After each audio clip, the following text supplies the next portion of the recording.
नमस्कार, Vidarbha city news channel मध्ये आपले स्वागत आहे।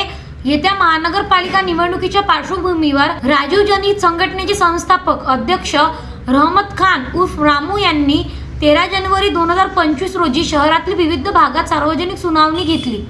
बिस्मिल्ला नगर, इमाने हुसेन मस्जिद परिसर, इमाम नगर, हजरा नगर, गुलिस्ता नगर, प्रभाग क्रमांक 4 मधील लालखरी जमील कॉलनीसह अनेक भागात त्यांनी प्रत्यक्ष भेट देत नागरिकांच्या समस्या जाणून घेतल्या। समस्या सोडवण्यासाठी प्रशासनाशी त्वरित संपर्क साधण्याचे आश्वासन त्यांनी दिले। दरम्यान निवडणुकीच्या तोंडावर तथाकथित छोटू भैया नेत्याकडून छोट्या कामाच्या नावाखाली राजकारण केलं जात असल्याबद्दल नागरिकांनी नाराजगी व्यक्त केली। राजवीर संघटना ही प्रशासनाशी सातत्याने संघर्ष करत जनतेला न्याय मिळवून देणारी संघटना असल्याचा विश्वास नागरिकांनी व्यक्त केला। 13 फेब्रुवारी 2025 रोजी प्रभाग क्रमांक 4 जमील कॉलनी लालखरी कॉम्प्लेक्स येथे झालेल्या जनसुनावणीत शहरातील विविध वसाहतीमधून हजारो नागरिक उपस्थित होते।